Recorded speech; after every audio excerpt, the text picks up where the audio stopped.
ജമ്മുകശ്മീരിൽ സൈനിക പോസ്റ്റിന് നേരെ വെടിവെപ്പ് എന്നുള്ള വാർത്ത. പൂഞ്ച് ജില്ലയിലെ നിയന്ത്രണ രേഖയ്ക്ക് സമീപമാണ് ഈ വെടിവെപ്പ് ഉണ്ടായത്. വെടിവെപ്പിന് പിന്നാലെ സൈന്യം തിരിച്ചടിച്ചു എന്നാണ് റിപ്പോർട്ടുകൾ. വെടിവെപ്പിൽ നാശനഷ്ടങ്ങൾ ഇല്ല. രാവിലെയാണ് ഗുൽപൂർ സെക്ടറിലെ സൈനിക പോസ്റ്റിന് നേരെ ഈ ആക്രമണം ഉണ്ടായത് എന്ന വിവരമാണ് ഇപ്പോൾ ജമ്മുകശ്മീരിൽ നിന്ന് പുറത്തുവരുന്നത്. ജമ്മുകശ്മീരിലാണ് സൈനിക പോസ്റ്റിന് നേരെ വെടിവെപ്പുണ്ടായത്. ഇന്ത്യൻ സൈന്യം തിരിച്ചടിച്ചു എന്ന റിപ്പോർട്ടുകൾ കൂടി ഇപ്പോൾ വരുന്നുണ്ട്. അച്യുതൻ ചേരുന്നു. അച്യുതൻ, വിവരങ്ങൾ. ഉന്മേഷ്, ഇന്ന് രാവിലെ 11:30 ഗുൽപൂർ സെക്ടറിലെ സൈനിക പോസ്റ്റിന് നേരെ വെടിവയ്പ് ഉണ്ടായതായുള്ള റിപ്പോർട്ടുകൾ ഇപ്പോൾ പുറത്തു വരുന്നത്.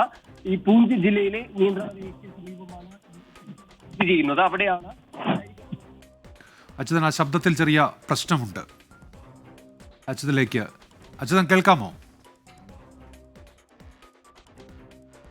ജമ്മുകശ്മീരിലാണ് സൈനിക പോസ്റ്റിന് നേരെ വെടിവെപ്പ് ഉണ്ടായത്. രാവിലെ 11:30 ഈ വെടിവെപ്പ് ഉണ്ടായതെന്നാണ് റിപ്പോർട്ടുകൾ.